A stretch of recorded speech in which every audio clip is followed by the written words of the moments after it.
Hi, welcome to Friday Night Chats with Garage Geek. Hope everybody is well. So I'm in Los Angeles, and wow, we've been having the weirdest weather.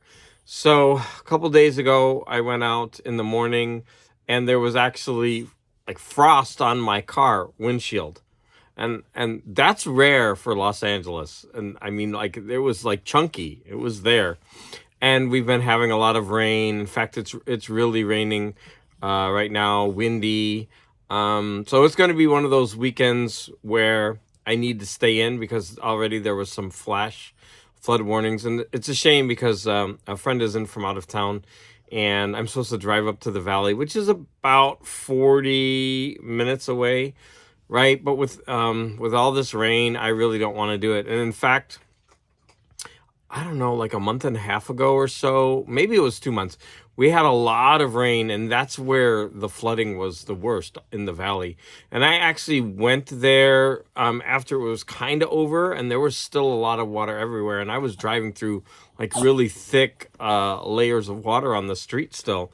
So I don't know if I'm going to be able to get to the valley to see my friends. So thank goodness he came last weekend, and he came to visit me here and where I live, and we went out to eat and everything. But I feel bad because I need to get over there. But with this weather, it's better just to stay in.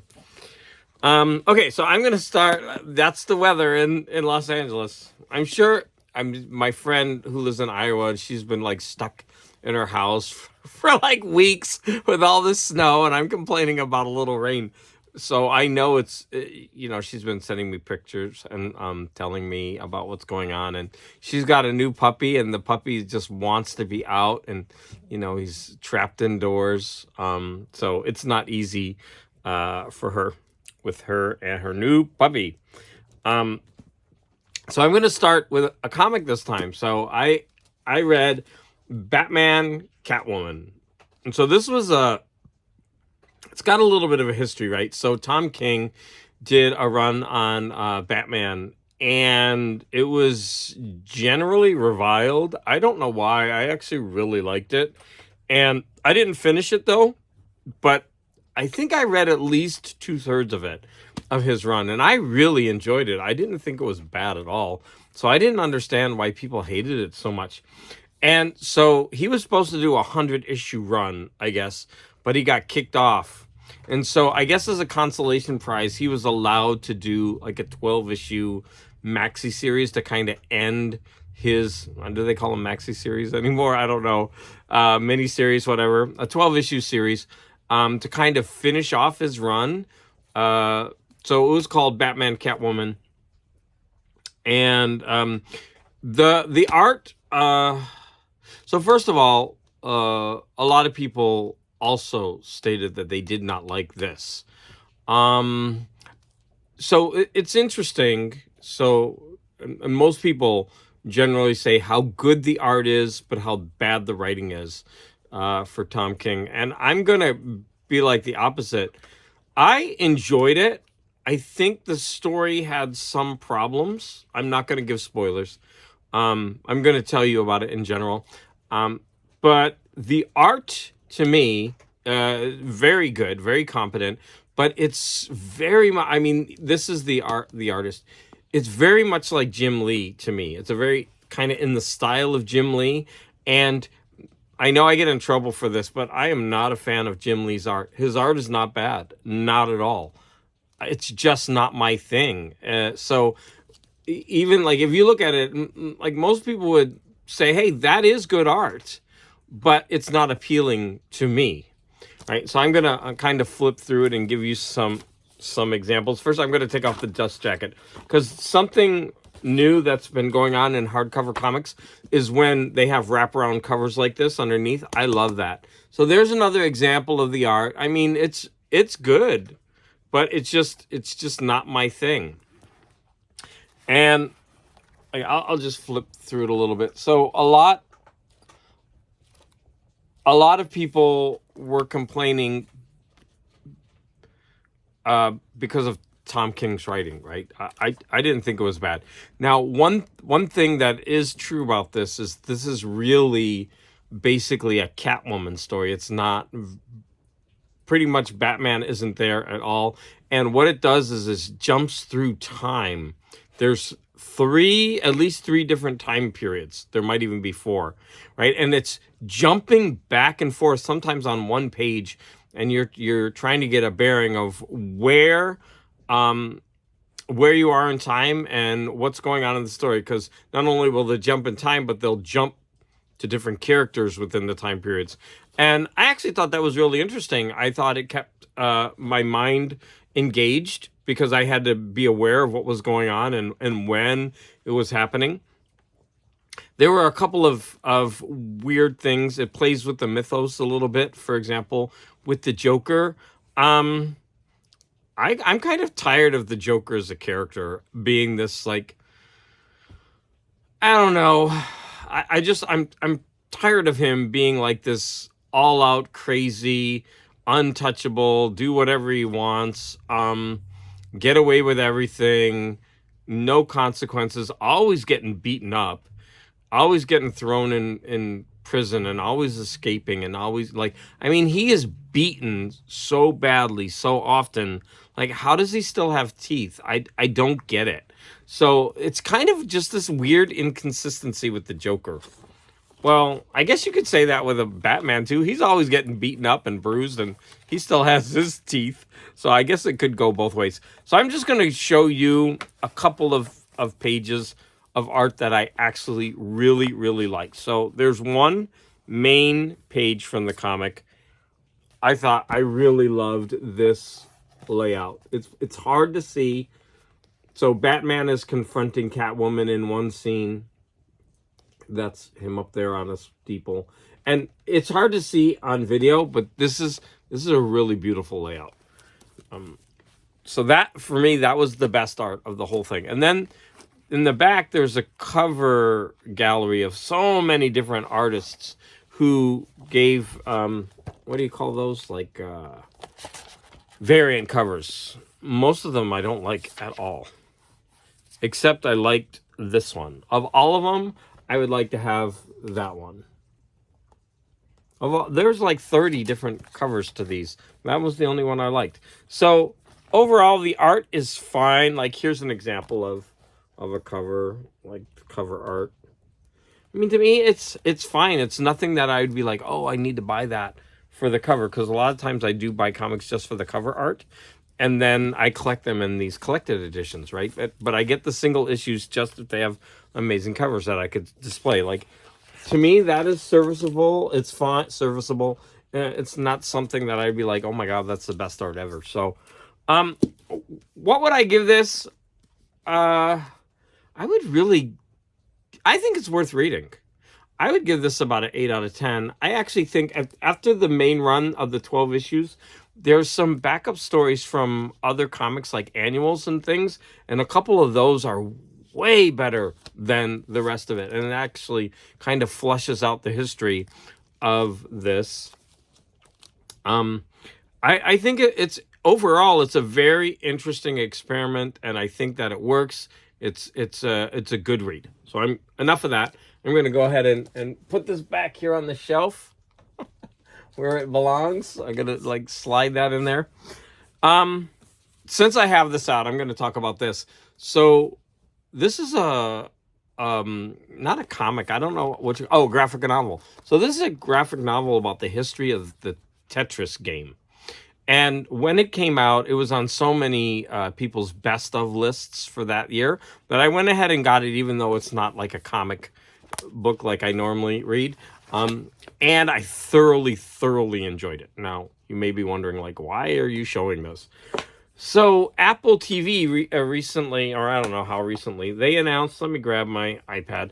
So they announced that there's going to be a movie called Tetris. So let me go ahead and I just today watched the trailer, and it looks really interesting. And I don't know if it's based at all on this comic, but it is the history of the Tetris game, and it looks like it's way dramatic. But I'm really looking forward to that, and it's coming out March 31st. So there's a trailer for it. And if you have Apple TV, I recommend you watching it. And since we're talking about Apple TV, I'm kind of like jumping around here. So I watched Apple TV movie, and it was called Causeway. Let me find the up there. So, oh, it's a horrible picture. Sorry, it's like all blurry, so I'll keep it far away. So this is Causeway, and it stars Jennifer Lawrence and Brian. Oh, I can't read it. It's so blurry. Brian Taylor Henry. The only thing I could say about if that's his name, Brian Taylor Henry, he's such a good actor, and I think he's really cute. He's been in so many movies recently. I'm just seeing him all over the place. The last thing that I think I saw him in was Bullet Train.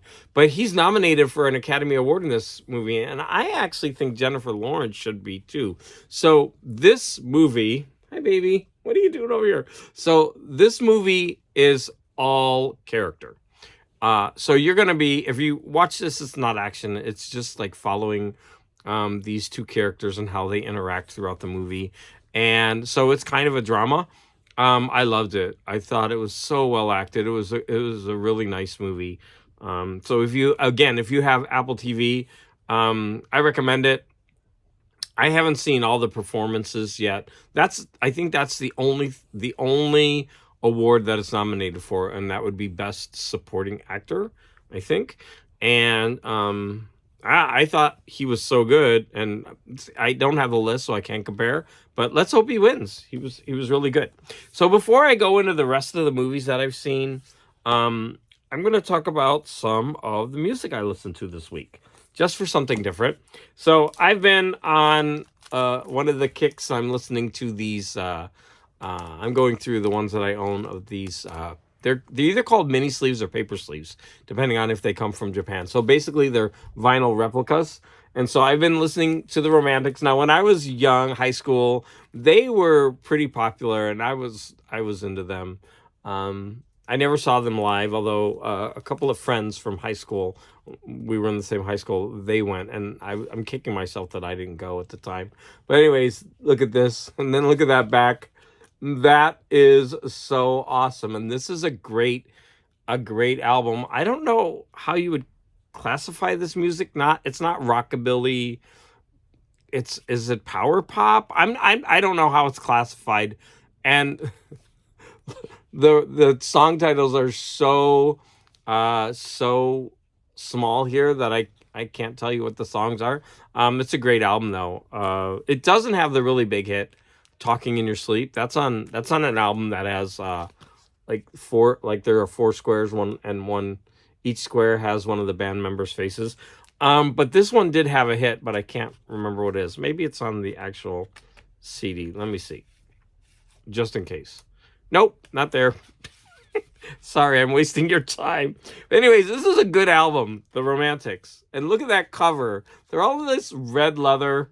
I hope it's pleather because I don't like leather, but okay. Next, I listened to this quite a lot this week, Basie in London, and I think it's a live performance. I didn't even read the back. I just listened to it a whole bunch of times.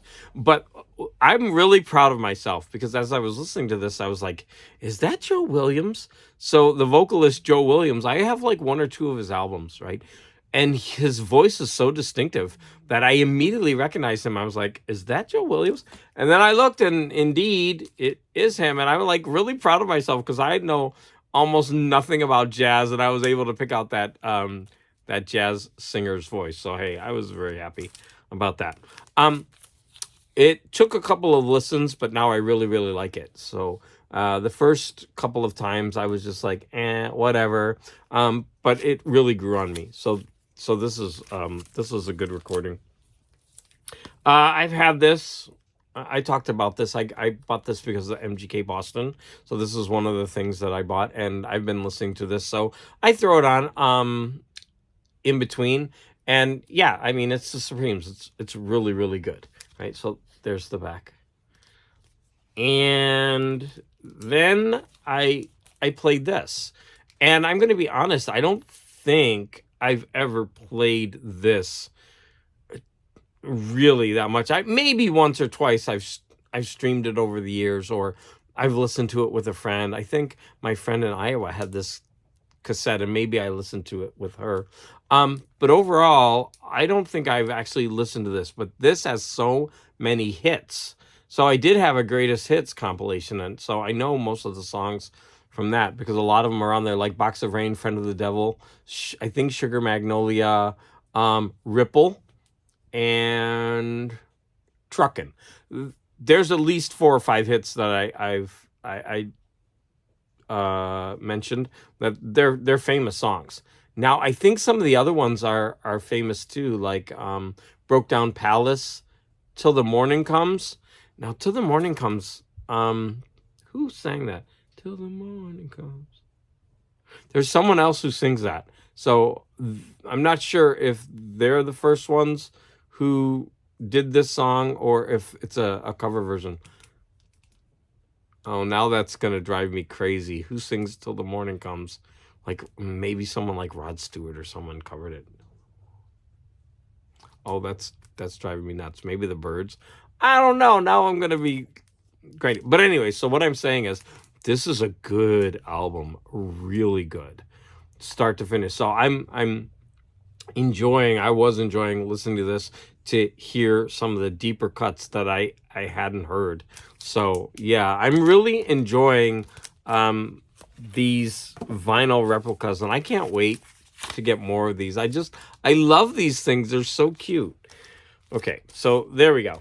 That's what basically what I listen to. I also listen to Yellow Magic Orchestra. I've been listening to them off and on since I don't remember his name, but he died about 2 weeks ago. One of the main writers and players in the group, and I've been listening to them off and on, and they're really, really good.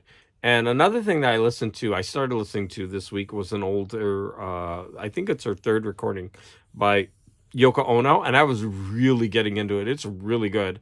I'm actually one of the people that likes Yoko Ono's contributions to John Lennon's albums.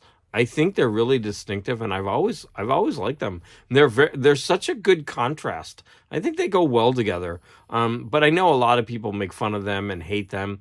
I don't. I really like them. And I was listening to this something about Infinite Universe, I think the name of the album is, something like that. And I was listening to it, and it's really good, actually. And then there was one song like stopped me because it was so awful. Like all of them had been so good up to that point, and then there was just this like one Turkey track. It was so bad, and so I was just like, ugh. Anyways, let's go on. So the rest of the things I'm going to talk to you about, except for at the very end, maybe a little bit of politics, but the rest of the things I'm going to talk to you about are movies that I've seen and books that I've mostly listened to. So last weekend I wasn't feeling well, so I just hunkered down. I seriously drank like 8 cups of tea. I didn't want to get sick, and actually I felt a lot better, but I basically watched a whole bunch of cheesy sci-fi just because that's my kind of go-to thing, and I was enjoying it. So before I started watching, I got a list of like sci-fi that it was basically sci-fi that great sci-fi that that no one knows about, something like that, or that you've never seen. So there's a couple of them. Like the first one was this movie, The Vast of Night.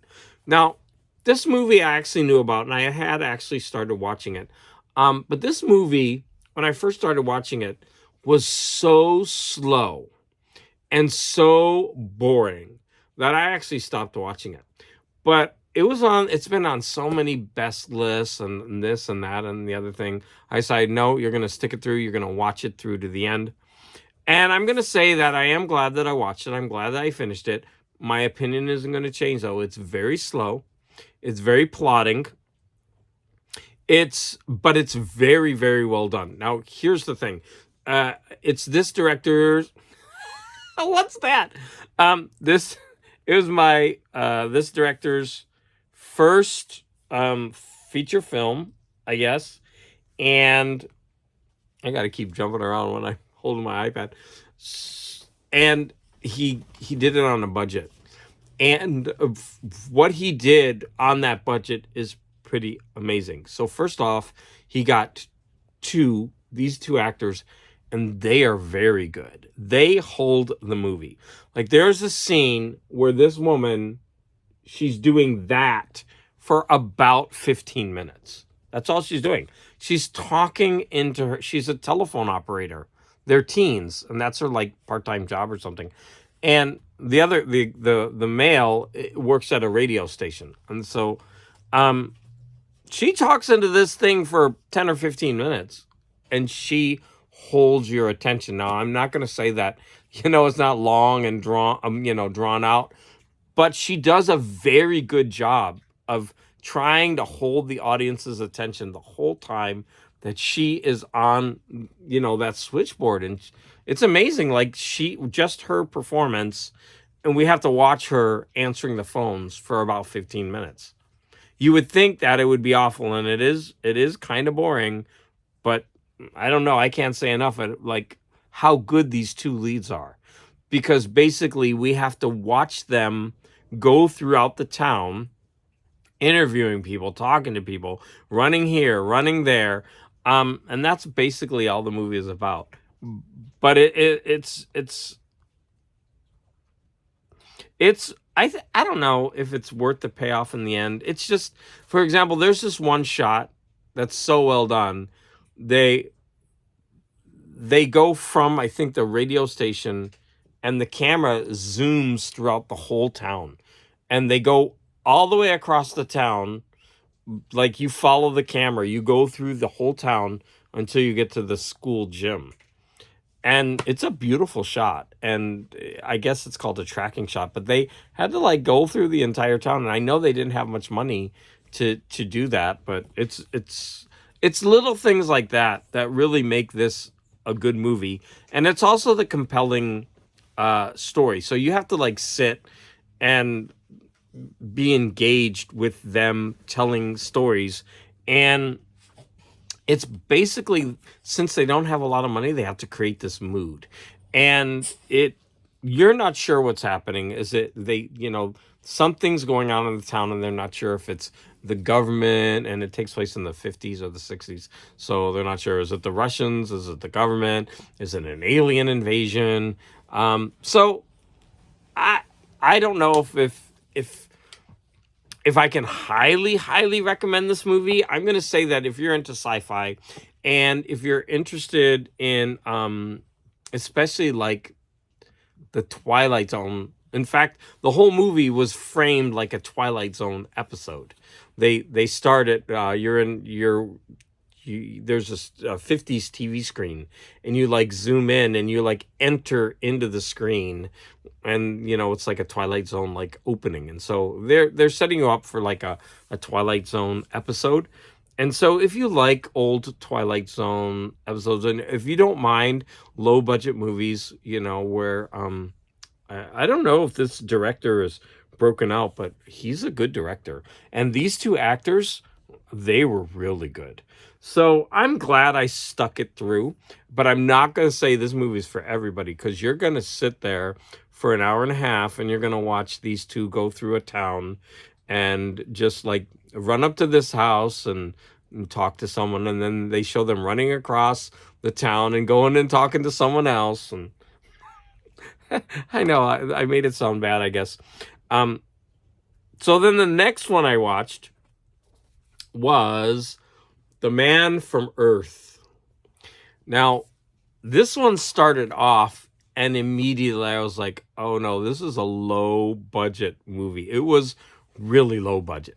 And basically there's a cast of about 6 people, and they're in a cabin, and all they do is talk. So it's basically like My Dinner with Andre, if anybody has seen that movie. It's just all they do is talk the entire movie. And I was like, okay, but it was compelling. And once it got going, I was hooked. the writer did such an amazing job. Now, I'm not going to say it's not cheesy. It is like, it totally is like a made for TV movie. And you're going to see a lot of people's faces that you're familiar with. Like there's one guy from one of the Star Trek series. He's in it. And then there's the other guy is from The Greatest American Hero. I mean, so many. And then there's the other guy who played the original Candyman. Like there's all these people in this that you're going to recognize. So I'm just going to tell you a little bit of the premise. So this man is getting ready to leave, and he's a college professor, and he invites all of his college professor friends to say goodbye to him.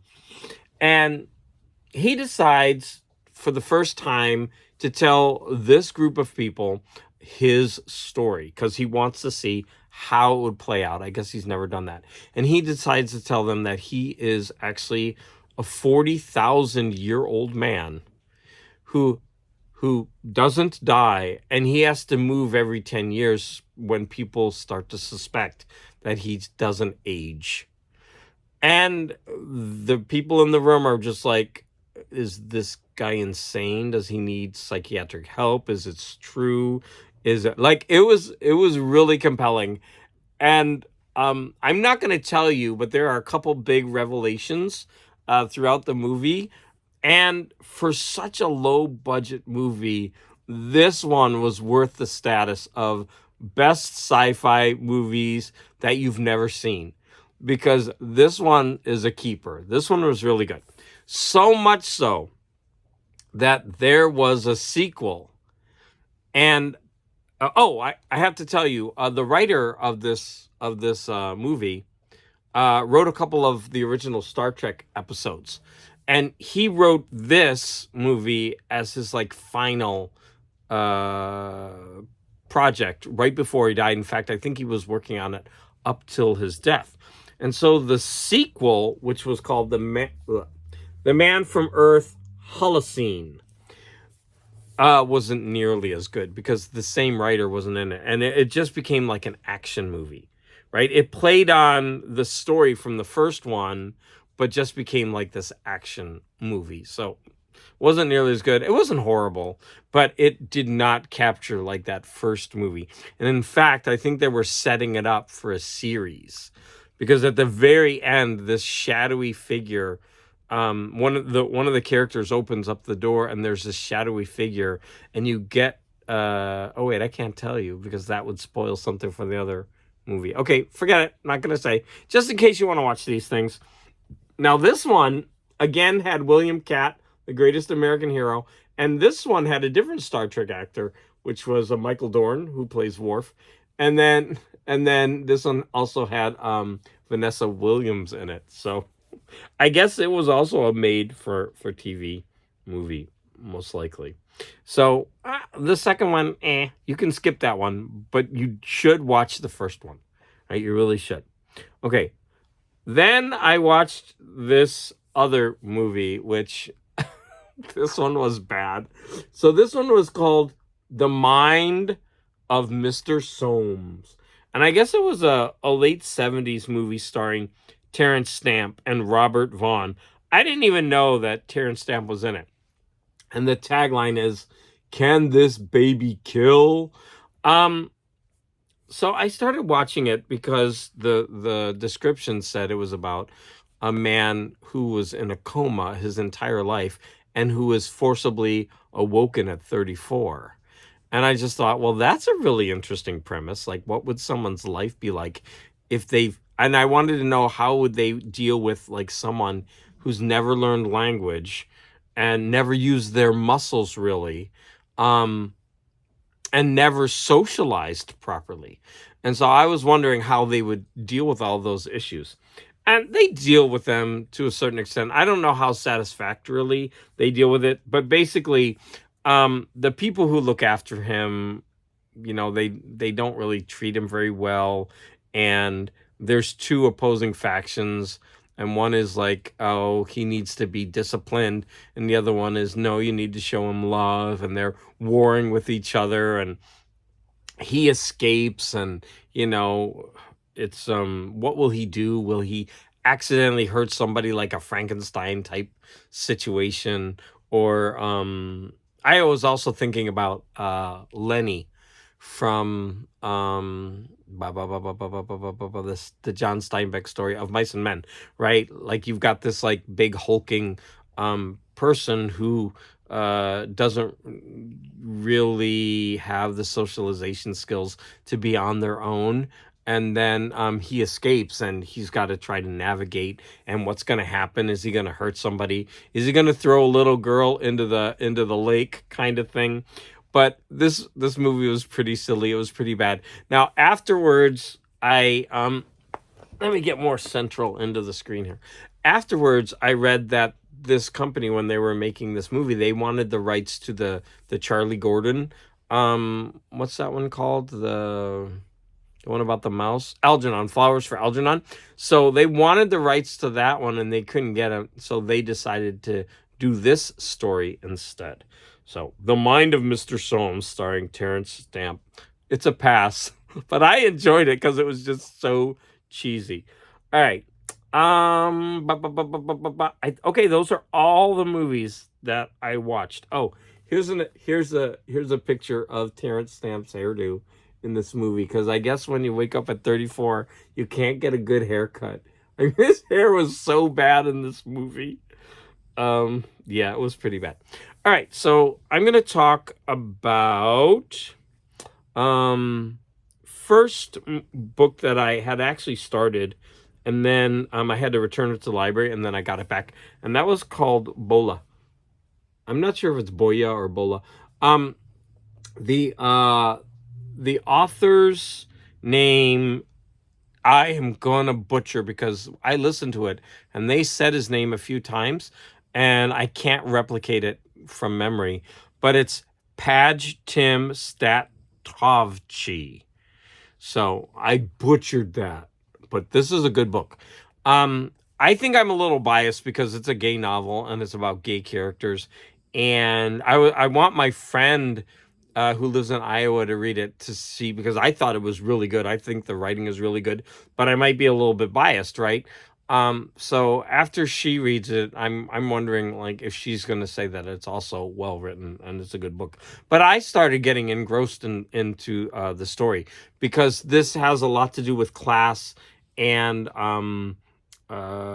immigrants, and it takes place in like Kosovo, like, or Bosnia Herzegovina. Like, I'm really bad at, like, with politics and that kind of thing. But basically, there's an immigrant who comes into the city, and they're looked down upon from the people who live there. And then they go to war with each other, and so they're on different sides, and they end up, having to fight each other. But it's basically a story of two men who meet each other, and then it's also about the repercussions with one of their families, because the one guy is married. Anyways, without going into it, I really enjoyed this book, and I would recommend it. But like I said, I'm a little bit biased because of the gay angle, so I enjoyed it for that. Now another I read or listened to 3 or 4 more of Annie Ernaux's books. Now, Annie Ernaux won the Nobel Prize this year, and this was the first one that I read. It was the only one available at the time of her winning the Nobel Prize.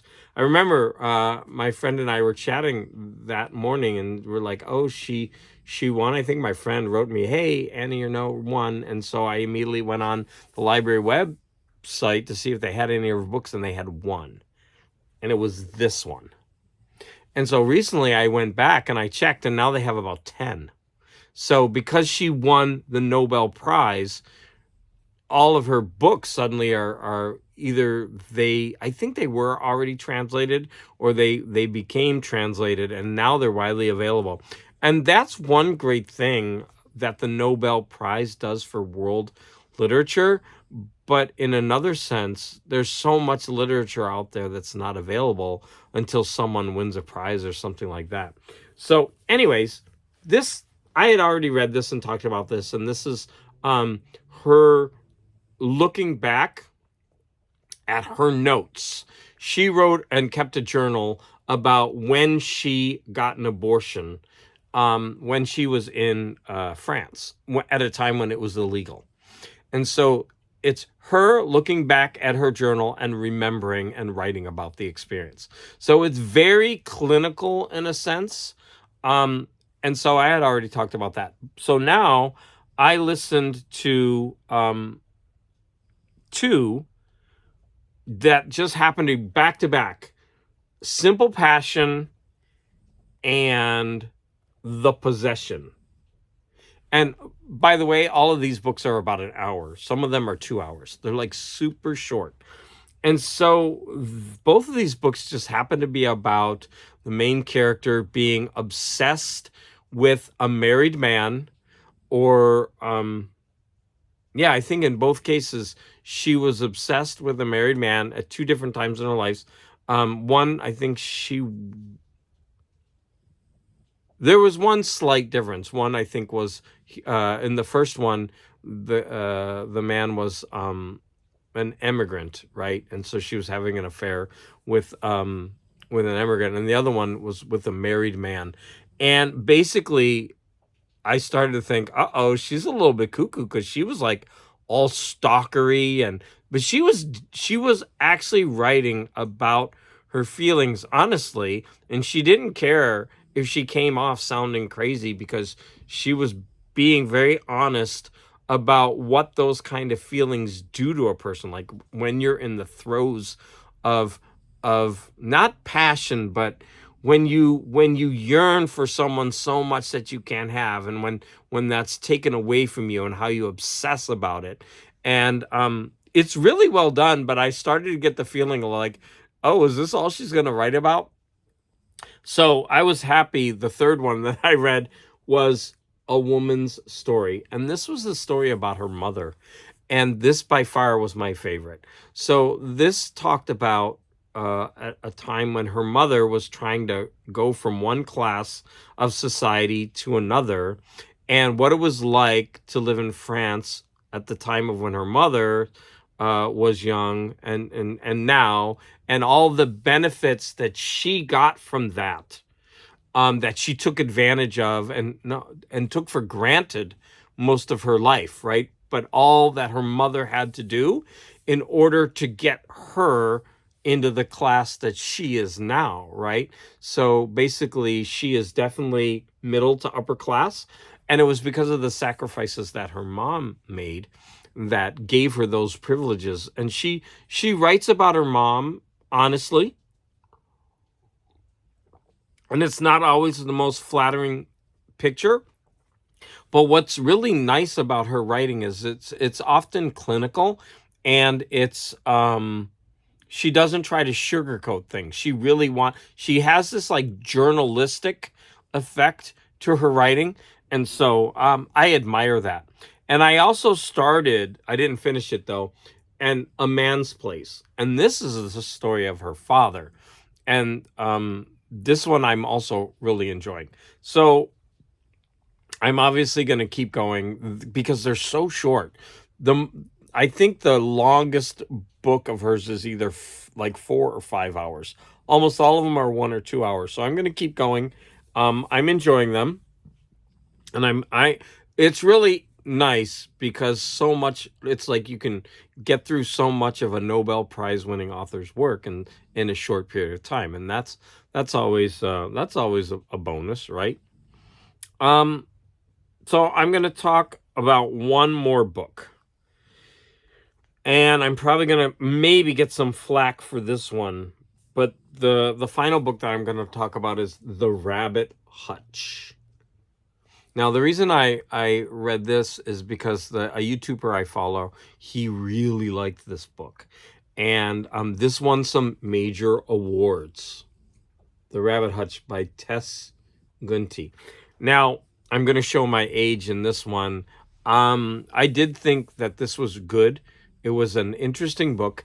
It wasn't bad by... I need to put this down a little bit. It wasn't bad by any stretch of the imagination, but I just was not interested in the characters. They were all these like really young people. There was like 4 of them living in an apartment together. They didn't really know each other. They weren't upper class. But for me, I just didn't really care about them. There were some really compelling parts of this book. Like, I was just like hooked, but they were very few and far between. I am going to say that, so it centers around this apartment complex, which is called the Rabbit Hutch, but it also dealt with peripheral people. Like, it did focus on the mother of one of the characters, and I always was most interested when she wrote about the older generation. And I don't know if it was just better writing, but for me, like I said, I didn't really care about the characters too much. And because of that, it wasn't bad writing. This book just wasn't for me, I guess. But would I recommend it? I would recommend this to a younger audience. I think that they would really like it. And I hate to say that. I don't know if it's because I'm older that I just didn't like this or couldn't connect with it. Because I've read plenty of YA literature that deals with young characters, and I love those books. But for some reason, I did not connect with this book. And I mean, you're not always going to connect with everything, right? So for me, it was okay, not bad.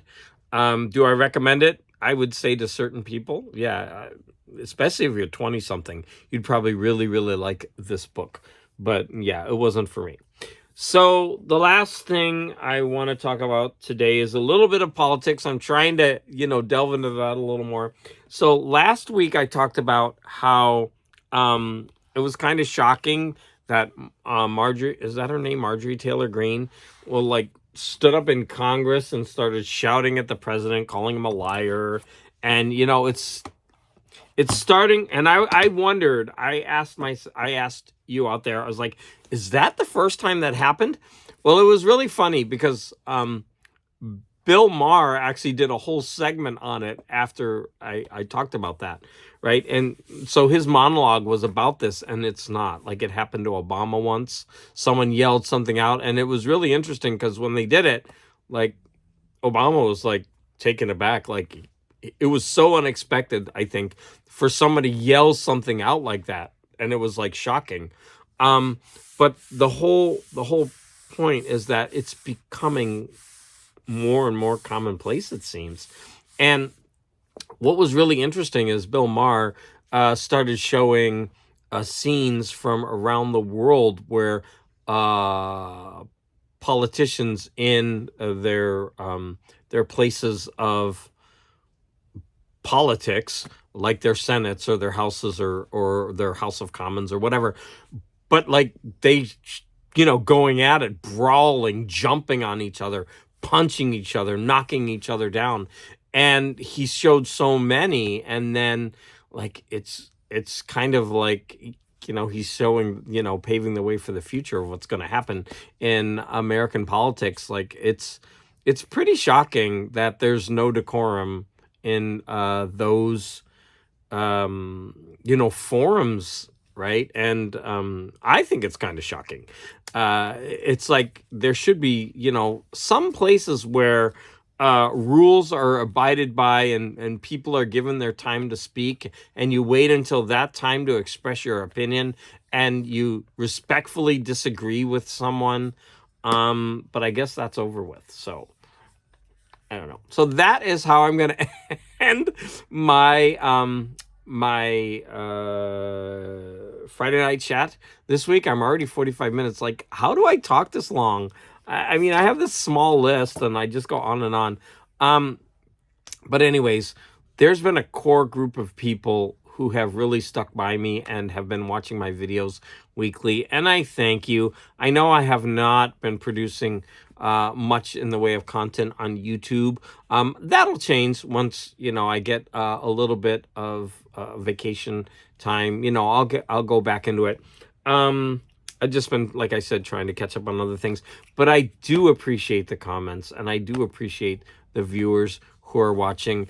And again, I want to thank you all out there for your support. I hope everybody you have a nice weekend, whether it's raining or snowing. Hopefully there isn't any, hurricanes or anything, earthquakes. But it's going to be a rainy one here in Los Angeles, and I'm going to hunker down and watch some more sci-fi movies so that I'll have more to talk about with you next week. So again, thank you for your support.